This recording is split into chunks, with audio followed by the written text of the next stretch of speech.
All right, here we go. Jake Paul versus Tyrone Woodley, number 2. We didn't think we was going to get the rematch, but because Tommy was a chicken and ran off like Earl Spence running to his ranch, we're getting the rematch. Before I get into this video, hit the thumbs up, sub notification bell. That way you get updated when I drop the newest content like this.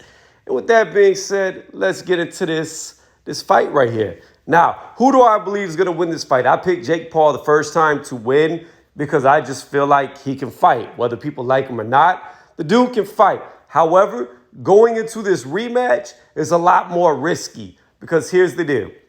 If Tyrone has done everything that he said he was doing, meaning that since the last fight that he had with Jake Paul, he never came out of camp. He's been training for boxing ever since. And he also said that he wanted to pursue a career in boxing now that he's done with MMA.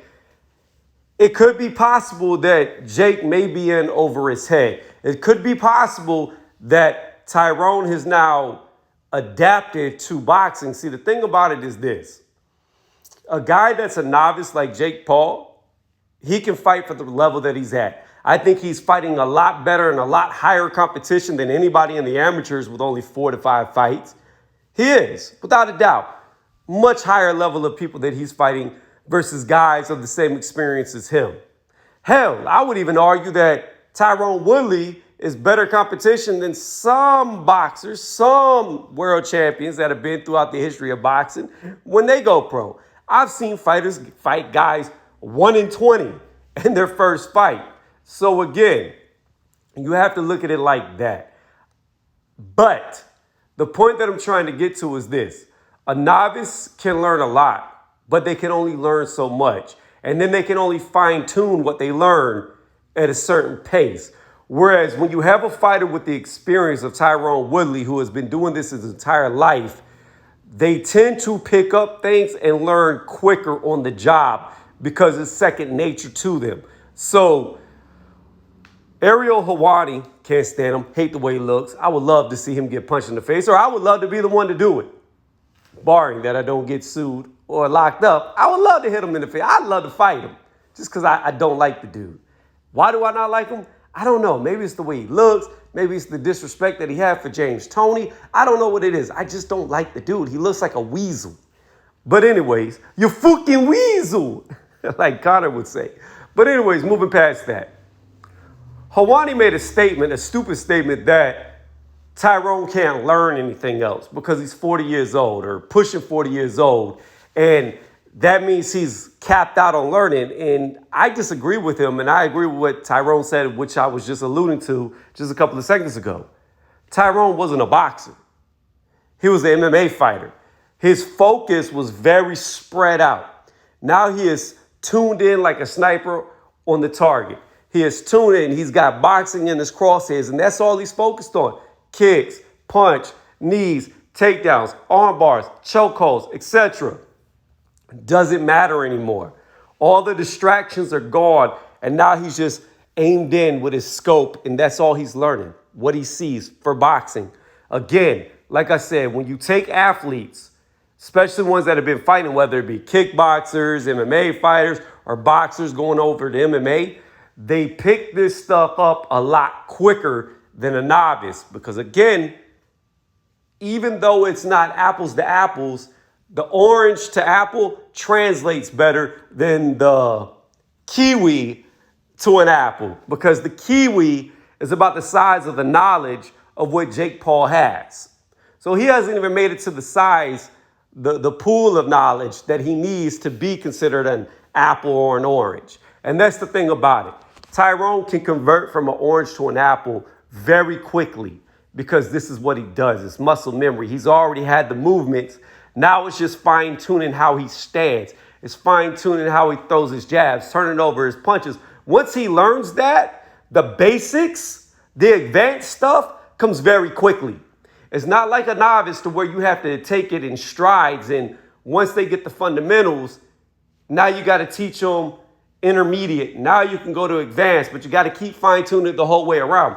With a guy like Tyrone, once he really understands what's going on, there is no in-between steps. We're going to have to jump in with an edit because I didn't realize my phone was about to die and it died. So here we are back at it. As I was saying, Tyrone because he's such a veteran, because he's been around fighting his whole life, you don't have to teach him intermediate stuff. You don't have to teach him advanced stuff, because with him, it's literally going to go from fundamentals. Once he grasps that, he jumps over to advanced and to expert just that fast. He will be an expert at what he is doing very quickly, because everything else will just fall in line because he already has it. It's just with him, it's making little corrections here or there, teaching him how to hold his hands, how to back up, how to stand, how to circle, how to set stuff up. Once he gets the basics, everything else just pretty much comes immediately. So that's why I disagree with what Hawani was saying. The dude don't know fighting. You can look at him and tell he ain't never fought before in his life, but he covers it. But hey, a lot of people who have never fought cover fighting. It's crazy. And they all speak like they're experts. But moving past that, I digress. Here's the deal. In this rematch, to get to the point of this video, I honestly do not know who will win this fight. The first time, I had no doubts in my mind that Jake Paul would win it. This time around, if Woodley has truly been doing what I said earlier in the video that he's claimed that he has been, and training this whole time, and he's in shape and he's ready to go, he may have had enough time to learn boxing to where he can definitely show his pedigree against a guy of the level of experience of a Jake Paul. Now, I want to say this. If Jake Paul gets knocked out, this is not the end of the road. People will meme him, people will cap on him, people will make fun of him. But at the end of the day, if Jake Paul truly wants to continue fighting, this is just a loss to a 5-time world champion. That's all it is. This is a little bump on the road. It's a learning experience, as he said in his interview, and that's how we should look at it. This loss, if it comes, is just a learning experience.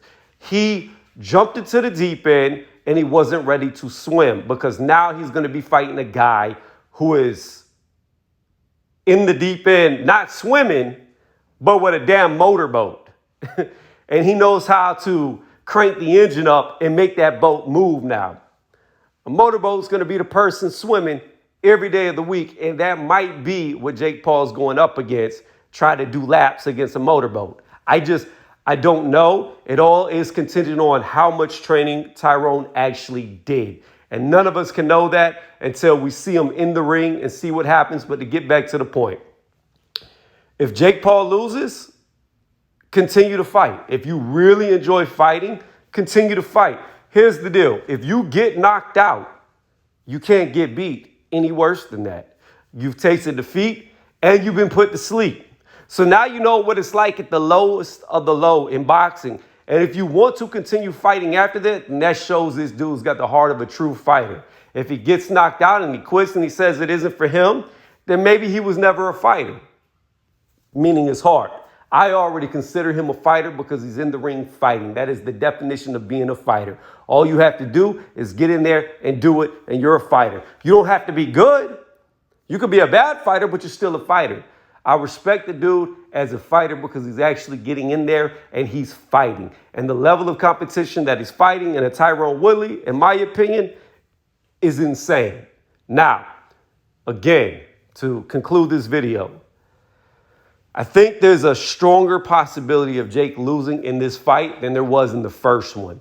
I think that Tyrone's time in between these fights, as long as he's been practicing like he said he was, his experience gain is going to be much more accelerated than what Jake's learned over the last 2 years. I think Tyrone, and I guess these 3.5 months, however long it's been, has probably packed on 5 to 6 years of knowledge just in boxing that quickly, because it'll come that quickly for a guy like him. It's just the fact of the matter. He doesn't have to take the time. If you want to compare this to like a child, right? A baby has to crawl. Then a baby slowly stands up and wobbles with the little drunk legs, and then they fall, then they wobble. Then they can start walking faster. Then eventually they can get their balance to where they can take a couple of strides. Now after they take a couple of strides, now they can take off running. Well, here's the deal. For Tyrone, if he was a baby in this sport, you don't have to teach him how to get his balance standing. You don't have to teach him how to get his balance walking. You don't have to teach him how to get his balance running. He's literally going to go from the crawling phase to the running phase. Because once he learns how to balance himself crawling, that's all he needs to be able to run. That's how I see this fight. I've got it a 50-50 fight going into this one. I can't really say who's going to win because I don't know how much training Woodley's actually done. But if what he says is true, it could be a long night or an early night for Jake Paul. Let me know what y'all think in the comment section.